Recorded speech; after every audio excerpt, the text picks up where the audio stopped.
नमस्कार, मैं हूं प्रत्युष खरे। आप देख रहे हैं जी कचहरी, जहां सवालों की बौछार, मेहमान के जवाब और वरिष्ठ पत्रकारों के तर्कों को सुनकर दिया जाता है फैसला।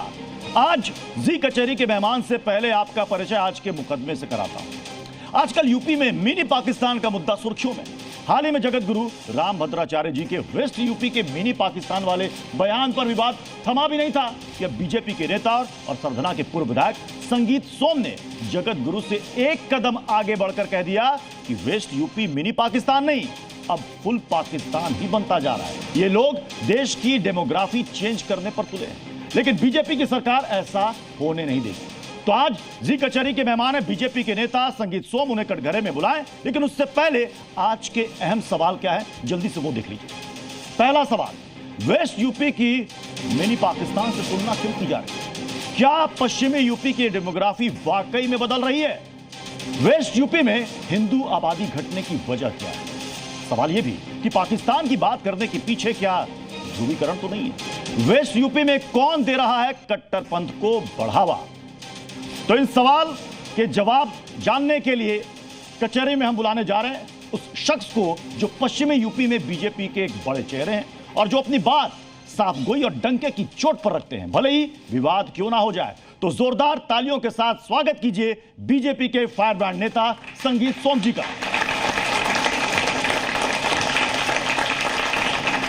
स्वागत है संगीत सोम, प्लीज आइए। तो हमारे साथ कचहरी में कुछ और मेहमान भी है जिनके सवालों से होगा संगीत सोम का सामना। हमारे साथ हैं वरिष्ठ पत्रकार राम कृपाल सिंह सर, तालियों के साथ स्वागत कीजिए। हमारे साथ हैं अक्कू श्रीवास्तव सर, वरिष्ठ पत्रकार हैं।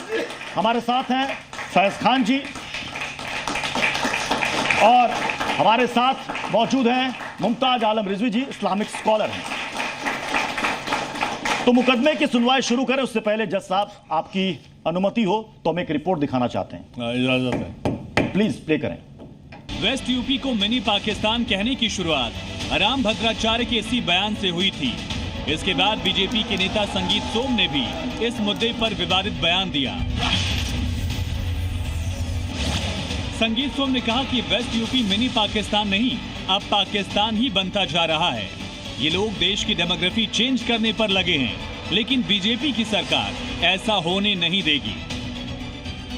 मैं तो पिछले कई सालों से कह रहा हूँ कि मिनी पाकिस्तान का फुल पाकिस्तान हो चुका है। संगीत सोम यही नहीं रुके, उन्होंने इसके साथ एक और विवादित बयान देते हुए कहा, मदरसों से केवल आतंकी ही निकलते हैं। ये पहला मौका नहीं है जब संगीत सोम ने विवादित बयान दिया हो। इससे पहले भी अपने विवादित बयानों की वजह से ही संगीत सोम सुर्खियों में रहे हैं। तो चलिए अब शुरू करते हैं सवाल जवाब का सिलसिला। जज साहब, अगर आपकी अनुमति हो तो। संगीत सोम जी, आपने अभी एक बयान दिया जिसमें आपने कहा कि मिनी नहीं फुल पाकिस्तान। मैं आपको आपके दो पुराने बयान भी साथ साथ दिखाना चाहूंगा जो आपने एक 2023 और 2024 में दिया था। प्लीज सुनाएं वो बयान। उत्तर प्रदेश की स्थिति आप समझ के देखिए, जिस तरीके से उत्तर प्रदेश और पश्चिमी उत्तर प्रदेश की जनसंख्या बढ़ती जा रही है। आज पश्चिमी उत्तर प्रदेश एक तरीके से मैं कह सकता हूं कि मिनी पाकिस्तान बनने जा रहा है और मिनी पाकिस्तान बन रहा है।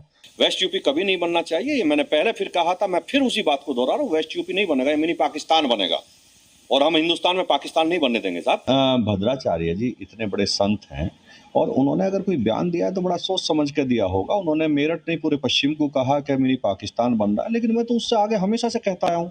मैं तो पिछले कई सालों से कह रहा हूँ कि मिनी पाकिस्तान का है, फुल पाकिस्तान हो चुका। आपके मैंने 3 बयान सुनाए, एक हालिया बयान, उसके पहले का 2 बयान। 23-24 में आप कह रहे हैं मिनी पाकिस्तान, 25 में आप कह रहे हैं पूरा पाकिस्तान यानी फुल पाकिस्तान। क्यों? आप मुझे एक बात बताइए, आपके अभी मैंने सब कुछ सुना है जो आपने दिखाया है, और मैं हमेशा कह रहा हूं कि मैं कभी ये नहीं कहता हूं कि मैंने ये नहीं कहा। मैंने ही कहा है, ये सब मैंने ही कहा है, लेकिन आप स्थिति समझिए ना। पूरे पश्चिमी उत्तर प्रदेश में आप जाइए, आप संभल से शुरू कर लीजिएगा। संभल में 51% हिंदू आबादी होती थी और 49% मुस्लिम आबादी होती थी, उससे भी कुछ कम। आज वहां 85% मुस्लिम आबादी है। वो कैसे हो गई, मैं आपसे पूछना चाहता हूं। 85%। आप पश्चिम का कोई जिला उठा लीजिए, मेरठ उठा लीजिए, मुजफ्फरनगर उठा लीजिए, शामली उठा लीजिए, कोई जिला आप उठा के देख लीजिए, एक में भी आबादी एक वर्ग की जिस तेजी से बढ़ती जा रही है, 50, 55, 60 इतने तक पहुंची है। आखिर ये क्या ये डेमोग्राफी चेंज नहीं हो रही है? क्यों इस पे हम ध्यान नहीं दे रहे हैं कि ये एक वर्ग की आबादी इस तरीके से आबादी कैसे बढ़ने बढ़ती? से ये पाकिस्तान बन जाएगा? क्यों नहीं बन जाएगा? आप जब हिंदुस्तान और पाकिस्तान का बंटवारा हुआ था, हिंदुस्तान में कितने % मुस्लिम आबादी थी, पाकिस्तान में कितने % आबादी हिंदुओं की थी? आप है जानकारी तो आपको भी होगी ना। नहीं होगा मुझसे रिकॉर्ड ले लेना, नहीं होगा मुझसे रिकॉर्ड ले लेना। आपने ये भी कहा कि जहां जहां 30% से ज्यादा इनकी आबादी है वहां पर ये देख लीजिए, वहां पर आतंक है, इनकी गुंडागर्दी है। आप लेबनान देख लीजिए, आप सीरिया देख लीजिए। की बात क्यों? मैं हिंदुस्तान की बात कर रहा हूं। मैं अभी यूनियन की बात कर रहा हूं। आप लेटेस्ट इंग्लैंड देख लीजिए, आप कहीं तो देख लीजिए ना, जहां जहां आबादी बढ़ती जा रही है। आखिर वहां ऐसा क्यों हो रहा है? इंग्लैंड में आपने देखा है, इंग्लैंड में सरिया कानून बना दिया उन्होंने, सरिया अदालतें लगा दी हैं। आपको है पता? तो आपको लग रहा है कि हिंदुस्तान में भी ऐसा हो जाएगा? होने तो नहीं देंगे ना, कोशिश कर सकते हैं लेकिन होने नहीं देंगे। आप निश्चित रहिए, ये नहीं होगा हिंदुस्तान में। ठीक है, आपने कहा कि जहां जहां 30% से ज्यादा इनकी आबादी है वहां देख लीजिए ये आतंक की फैक्ट्री चलाते हैं, गुंडागर्दी करते हैं। रामपुर 50% से ज्यादा, मुरादाबाद 50% से ज्यादा। ये 2011 के आंकड़े, हो सकता है अभी ये 60 और 60 प्लस है। सहारनपुर। तो यहां आपको लग रहा है कि यहां पर आतंक की फैक्ट्री है? कहां ये आतंक के जिले बन गए? कहां नहीं चल रही? आप 2013 भूल गए हैं? अगर एक बेटी अपने घर से पढ़ने के लिए जा रही है और उसके साथ चंद गुंडों ने उनके साथ छेड़छाड़ करने की कोशिश करी, छेड़छाड़ की, और वो बेटी अपने घर पे आके कहती है कि मेरे साथ उन गुंडों ने छेड़छाड़ की है, अगर उसके भाई राहुल और गौरव अगर आप भूल गए हो तो मैं याद दिला देता हूं, जब अपनी बहन के लिए केवल शिकायत दर्ज कराने गए, आपने देखा किस तरीके से हत्या हुई थी उनकी आंखें निकाली गई थी तकवे से, उनके हाथ काटे गए थे, उंगली काटी गई थी उनकी। तो ये आतंकवाद नहीं तो और क्या है? मैं आपसे पूछना चाहता हूं, ये आतंकवाद नहीं तो क्या है? अगर एक युवा, 2 युवा अपनी बहन के लिए नहीं जा सकते तो ये आतंकवाद नहीं तो क्या है? ठीक है, मुमताज जी आपके कुछ सवाल। बहुत बहुत शुक्रिया आपका। 2013 में क्या हुआ था संगीत सोम जी? 50,000 मुस्लिम जो है वो पलायन कर गया। तो अगर पाकिस्तान था तो उसे तो पलायन नहीं करना चाहिए था, वहाँ तो फिर हिंदुओं को पलायन करना चाहिए था, नंबर 1। नंबर 2 कि आज भी मैं खुद मुजफ्फरनगर गया और आज भी बहुत सारे लोग या तो नई कॉलोनी बना के रह रहे हैं, अपने गांव तक नहीं लौट सके, और या तो कैंप में भी अभी कुछ लोग पड़े हुए हैं। तो कैसे है ये मिनी पाकिस्तान? मैं दोनों चीज का जवाब आपको दूंगा। दोनों चीज का। एक तो शुरुआत आपने लास्ट से की कि पलायन कर गए, आपको शुरुआत वहां से करनी चाहिए थी कि पलायन क्यों कर गए। आपने यहां से शुरुआत नहीं की, आपने शुरुआत यहां से नहीं की कि वो जो 2 लड़के अगर अपनी बहन की छेड़छाड़ की शिकायत दर्ज करने गए तो उनकी हत्या क्यों कर दी गई, और उनकी हत्या कर दी गई तो वो जेल क्यों नहीं गए, वो आजम खान ने थाने से क्यों छुड़वा दिए, जिनके ब्लड में कपड़े भी रंगे हुए थे उन्हें थाने से क्यों छुड़वा दिया। आपने यहां से आपने प्लान की बात करी लेकिन यहां से शुरू नहीं किया। आप समझते हैं जिन्होंने प्लान किया, ये प्लान का जिन्होंने ड्रामा किया, उन्हें कितना पैसा अखिलेश की सरकार ने दिया था? आपको है पता? आपको नहीं पता है? ये प्लान का ड्रामा था। पता है? ये प्लान का ड्रामा करके किसी गांव में किसी एक हिंदू वर्ग के, देखिए हिंदू वर्ग के किसी गांव में किसी मुस्लिम को टच नहीं किया गया, आज भी नहीं किया जाता है और तब भी नहीं किया गया था। लेकिन चूंकि पलायन करने वालों के नाम पे तो मोटा पैसा बांट रहे थे अखिलेश यादव, वो पैसा मिल रहा था तो जाना ही था। अखिलेश यादव ने पलायन कराया था? बिल्कुल, अखिलेश ने नहीं कराया। अखिलेश ने पलायन के नाम पे मुआवजा दिया, लोग गांव से जाकर झोपड़ी डाल दी। तो देंगे भाई। जब ऐसा है कि मैं खुद कवर करने गया और मैं एक एक जगह गया, सवाल ये है कि कैंप में कब तक लोग रहेंगे और गांव वो जा नहीं पा रहे थे। आपने अच्छा आप गए थे उन लोगों के पास कि आप गांव क्यों नहीं चलते? नहीं, हमारे आप सरदना में जाइए, आप सरदना में जाइए। देखिए मैं पिछले 10 साल वहां विधायक रहा हूं लगातार। आप 10 साल में बता दीजिए अगर एक पत्थर भी फिका हो वहां। और सरदना कस्बे की आबादी बताऊं मैं आपको, 74% मुसलमान सरदना कस्बे में है। आज उत्तर प्रदेश का एक भी कस्बा ऐसा नहीं है जिसमें मुस्लिम आबादी 70%, 65% से कम हो। एक नोटे सिंगल एक कस्बा नहीं है जिसमें 74, 75, 76, 80% आबादी ना हो। लेकिन हम उसके बाद भी जहां हम हैं वहां तो दंगा कभी नहीं हुआ, हमने कभी दंगा होने नहीं, एक पत्थर फिर देखिए आप कंट्रडिक्ट हो गया। कितनी अच्छी बात आप कर रहे हैं। आप कह रहे हैं जहां हम हैं, इसका मतलब यह है कि मसला मुस्लिम नहीं है। नहीं, मसला मुस्लिम नहीं है। नहीं, आप कैसे कंट्रोल कर रहे हैं? नहीं, देखिए आप फंस गए। आप कैसे कंट्रोल? पहली बात तो एक बात नहीं, आप जैसा फंसता हूं, ये ध्यान रखना आप। मैं ना फंसा हूं ना फंसता हूं। नहीं, आप देखिए आप क्या कह रहे हैं कि पाकिस्तान बन रहा है, लेकिन आप कह रहे हैं कि हम जहां पे एक पत्थर भी नहीं चल रहा है मेरी कैसे- मेरी इस बात मैं का संगीत आप- सोम- एक मिनट हाँ। आप इस बात का जवाब दे दीजिए कि 49% से 85% संभल कैसे हो गया? आप मुझे इसका जवाब हाँ, दे दीजिए। मैं बता रहा हूं उसकी वजह यह है कि जब और दंगे हुए, हिंदू सुनिए। वर्ग 41% से 13% कैसे रह गया 51% से? नहीं देखिए ऐसा है, जब ठीक है, अभी और भी सवाल जवाब होंगे, लेकिन चलिए। हमने कुछ मुसलमानों से बात की है आपके बयान को लेकर, उनका क्या कहना है वो भी एक बार आपको सुनाते हैं, प्लीज। कि मजहब से एहतराम के साथ, मोहब्बत के साथ पेश आना, ये हमारे देश की उत्तम संस्कृति है, भारतीय संस्कृति है, भारतीय तहजीब है।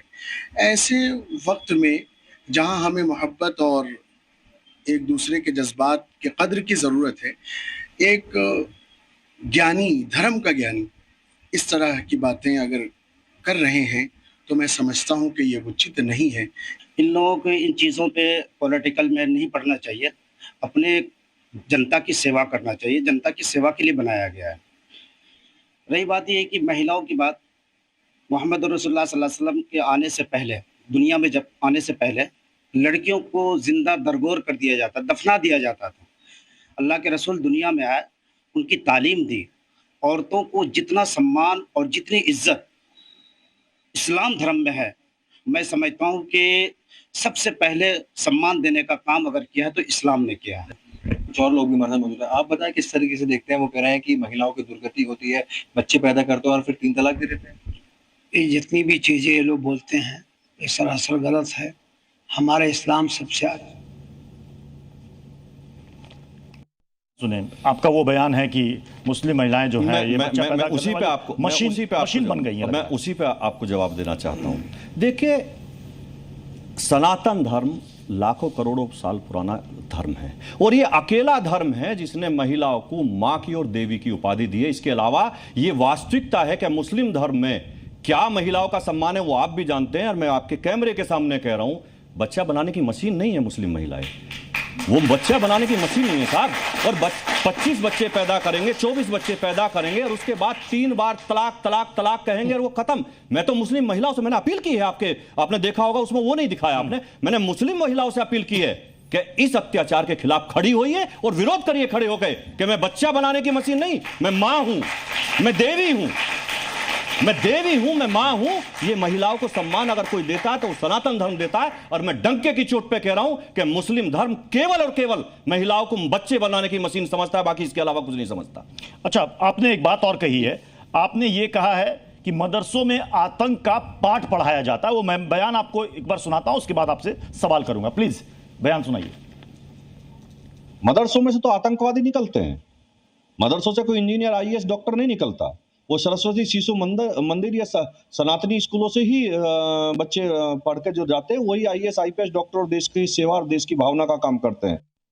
मतलब मदरसे में क्या आतंक पढ़ाया जाता है? आप मुझे बता दीजिए कितने मदरसे ऐसे हैं, आप न्यूज देखते रहते हो कि 1000 पिस्टल मिले हैं, 47 मिली है, 1000 तलवार मिली है। क्या होता है उनसे साहब? फिर तो तब देश में सारे मदरसे तो क्या होता, बंद हो जाने चाहिए। क्या होता? मैं आपसे पहले मैं जो पूछ रहा हूं वो बताइए ना, क्या होता है?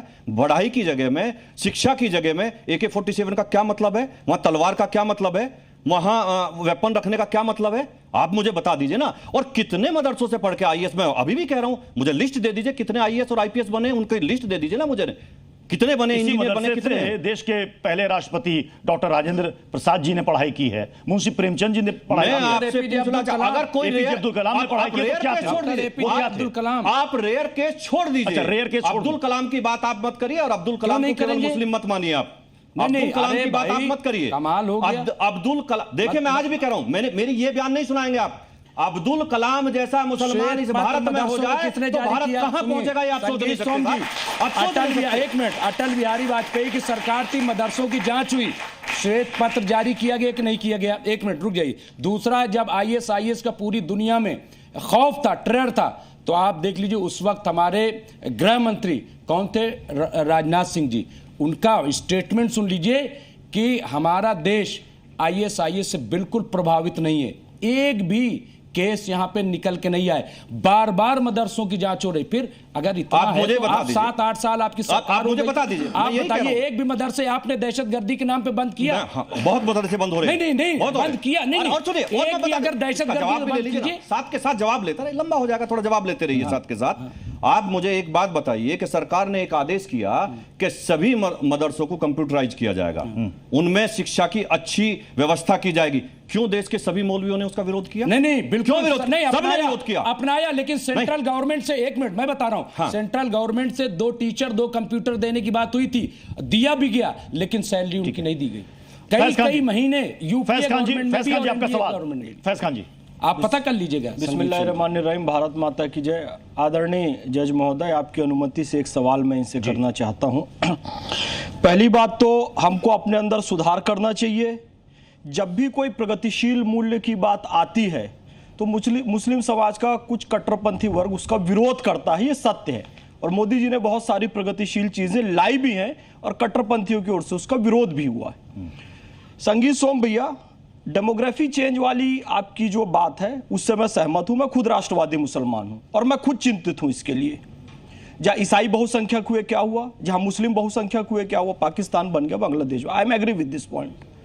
बस एक मेरा आपसे निवेदन है, आग्रह है और सलाह भी है, इसको माना जाए भैया, सोचा जाए, क्योंकि हम लोग राष्ट्रवादी लोग हैं। भारत के किसी हिस्से में डेमोग्राफी चेंज हुई, ये शब्दावली ठीक है, या मुस्लिम बढ़ गए ये भी ठीक है, ईसाई बढ़ गए ये भी ठीक है, लेकिन भारत के किसी हिस्से को हम मिनी पाकिस्तान कह दे तो उनकी मदद नहीं कर रहे हैं क्या हम लोग? तो हमको थोड़ा सा इसमें सुधार करना चाहिए।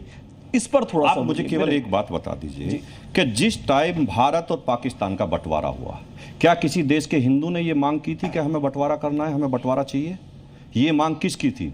ये मुसलमान की मांग थी कि हम हिंदू के साथ नहीं रह सकते। केवल शब्द भैया, मेरा ये निवेदन मैं बता, आप समझ लिए। और बंटवारा जब बात को लेकर कह रहे हैं कि देश का जो मुस्लिम है वो आहत हो रहा है, आप इस बात कहते हैं पाकिस्तान को मदद, मुस्लिम आहत नहीं हो रहा है। पाकिस्तान की बात करना उसको लग रहा है कि आप भारत का हिस्सा है, पाकिस्तान का नहीं है। आप मेरा जवाब ले लीजिए, केवल आप मेरा जवाब ले लीजिए। पाकिस्तान नहीं बोल सकते, केवल आप जवाब ले लीजिए। आप मुझे बताइए कि जिस टाइम बंटवारा हुआ पाकिस्तान में 14% हिंदू हुआ करता था। आज कितने परसेंट है मुझे बता दीजिए? आज 1% भी पूरा नहीं रहा है। कहां चला गया वहां का हिंदू? वहां तो डेमोक्रेसी भी नहीं है। आप क्यों कंपेयर करते हैं? क्यों नहीं भारत का बैठा हुआ मुसलमान, क्यों नहीं भारत का बैठा हुआ, अगर भारत का, क्यों नहीं भारत का बैठा हुआ मुसलमान क्यों नहीं सड़कों पर उतरा के पाकिस्तान में हिंदुओं के साथ अत्याचार हो रहा है? कभी नहीं उतरा, कभी नहीं उतरा। ये तो नहीं बोलते हो यार आप, ये नहीं, वो ठीक कह रहे, नहीं बोलते हैं कट्टरपंथी लोग। जैसे किसी को डायग्नोज करते हैं तो बीमार तो है, लेकिन गुनहगार कौन है ये कम से कम हम गफलत में हो जाते हैं यहाँ कि जैसे आपने अभी जो चीज़ें कही हैं, हमारे यहाँ ऐसा कोई कानून तो है नहीं कि आप कितने बच्चे पैदा करें। अगर कोई एक, जिस समय देश आज़ाद हुआ था, एक धार्मिक या जिस भी कहिए आबादी का एक अनुपात था, उस अनुपात को बनाए रखा जाए, ये जिम्मेदारी स्टेट की होती थी, न कि व्यक्ति की। अगर आप उसको देखिए, दो चीज़ है, एक कानूनी, एक होती है नैतिक। नैतिक रूप से आप जितनी बातें कह रहे हैं मैं आपसे कह रहा हूँ वो हो सकती हैं, लेकिन एक चीज़ बताइए, मैं आज जब एक चीज़ आपसे पूछ रहा हूँ, 70 साल के बाद भी आर्टिकल 30 क्यों है संविधान में? अब आप देखिए ये चीज़, माइनॉरिटी इंस्टीट्यूशंस अपने धार्मिक संस्थाएं चला सकते हैं, वहाँ सब कुछ पढ़ा सकते हैं, लेकिन आर्टिकल 30 के तहत हिंदू नहीं कर सकता। जो भी आपने आरोप लगाए हैं, कानून कौन बनाया था?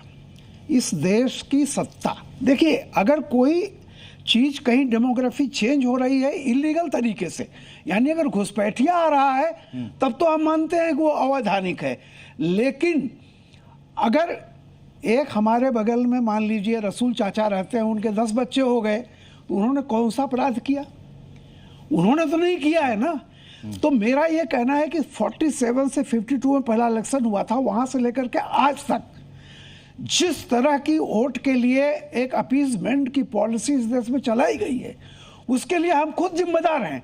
मैं आपसे सवाल कर रहा हूं, 11 साल बीजेपी के आए हुए हो गया, 370 गया, लेकिन मेन जो जड़ है आर्टिकल 30, या तो सबके लिए खत्म कीजिए, मदरसे अगर धार्मिक शिक्षा देते हैं तो उनको भी खत्म कीजिए, जैसे ये नहीं मतलब नहीं भैया मुझे अपनी बात एक सेकंड सर मुझे अपनी बात कहने नहीं दीजिए। सवाल सर जल्दी से। मेरा ये कहना है कि नहीं, किसी भी सेकुलर, देखिए प्लीज मुमताज जी, किसी भी सेकुलर कंट्री में नियम सबके लिए बराबर होने चाहिए। ये नहीं हो सकता कि हिंदू आर्टिकल 30 बिल्कुल नहीं होना चाहिए था, और मैं खुद कहता हूं कि ऑब्जेक्टिव ढंग से दिया जाए, जैसे मतलब हमारे यहाँ होता किसी को धार्मिक करना है तो आप धार्मिक कह रहे हैं कि इस पर सरकार क्या सोच रही है? हाँ नहीं, मैं बीजेपी क्या सोच रही है? क्या चीज है जी। मैं बहुत अच्छी बात आपने कही। मैं एक बात पूछना चाहता हूं, जब से देश आज़ाद हुआ, आज़ादी के बाद जिस तरीके की सरकार हमारे देश में रही, फिर वो मतलब कहेंगे लोग के पॉलिटिकल बात कर रहा है, जो सरकार रही उस सरकार के आप इतिहास उठा के देख लीजिए कि उसने क्या क्या क्या क्या क्या क्या किया। उस सरकार ने हमेशा केवल अपीजमेंट की राजनीति की, और उसी राजनीति के तहत ये आज अगर देश इतनी दिक्कतों में आया तो वो उसी का कारण था। सरकार धीरे धीरे कर रही है, आप निश्चित रहिए। क्या मुस्लिम ने किसी ने सड़कों पर आकर सम्मान किया कि 3 तलाक भारत सरकार ने खत्म किया है? क्या किसी ने सम्मान किया कि 370 हटाइए? बवाल करने का काम तो किया। आप आखिर क्या वजह है, इतना हिंदू मुसलमान होता, आप इतने बड़े एग्रेसिव नेता हैं, उसके बाद भी आप हार जाते हो? 3 में से मैं 2 चुनाव जीता हूं लगातार, 2 बार एमएलए में वहीं की पब्लिक ने बनाया हूं। हमारे साथ मैं जो अभी कह रहा था, देखिए फिर आप ये कहेंगे कि हिंदू मुसलमान की बात कर रहा है। डेमोक्रेसी जिस तरीके से चेंज होती जा रही है, जिस सरधना विधानसभा में एक टाइम पे 30,000 वोट हुआ करती थी, आज 1.25 लाख वोट है। मेरे हारने का कारण वो है। इस तरीके से जनरलाइज करना कितना उचित है भाई? मैं कह रहा हूं बिल्कुल उचित ना है, लेकिन सत्यता तो है। सत्यता कब तक छुपाओगे, कैसे छुपाओगे, मुझे बता दीजिए। सत्यता तो यही है। एक सत्यता और है, आप भारतीय जनता पार्टी के नेताओं के खिलाफ खूब बढ़िया कुश्ती लड़ते हैं। एक केंद्र में मंत्री थे बेचारे, आप भी हार गए, वो भी हार गए। उनको कुछ मिलने वाला था कॉन्स्टिट्यूशन क्लब के चुनाव में, उसमें भी आप कुश्ती करने लगे। आखिर क्या दोस्ती यारी है आप दोनों लोगों की? आप कॉन्स्टिट्यूशनल क्लब के चुनाव को पार्टी से क्यों जोड़ रहे हैं? वो एक जनरल छोटे से क्लब का चुनाव था, और उसमें कहां आप, अरे आप चलिए वो छोड़ भी दीजिए। अब आज की कचहरी में दोनों लड़ने हैं, बालियान के खिलाफ क्यों इतने बयान देते रहे? मैं बालियान मेरे मित्र हैं ना, मैं कभी बालियान के खिलाफ था ना हूं ये, लेकिन रूडी कौन है? वो भी भाजपा के हैं। तो अगर वोट दी है तो दोनों पार्टी के थे। ठीक है, चलिए अब आज के मुकदमे में समय हो गया है जज साहब के फैसले का। जज साहब आपका फैसला। देखिए, आपको सुना बड़ा अच्छा लगा, आपके विचार जाने, मगर मेरा ये मानना है कि देश में हिंदू मुसलमानों के बीच में डिवाइड नहीं होनी चाहिए, मिलके रहना चाहिए सब हमको, और ऐसी बात नहीं करनी चाहिए। हाँ, जो घुसपैठिए हैं मुसलमान, उनके खिलाफ आवाज़ ज़रूर उठानी चाहिए, मगर जो देश के नागरिक हैं और जो देश के साथ हैं उनको हमें अपने मेन स्ट्रीम से अलग नहीं करना चाहिए। हम सबको मिलजुल के रहना चाहिए, अमन शांति से रहना चाहिए, यही संदेश देना चाहता हूँ। चलिए, बहुत बहुत शुक्रिया संगीत सोम जी कचहरी में आने के लिए। तो आज के मुकदमे बस इतना ही, फिर मुलाकात होगी एक नए मुकदमे के साथ। आप देखते रहिए जी न्यूज़।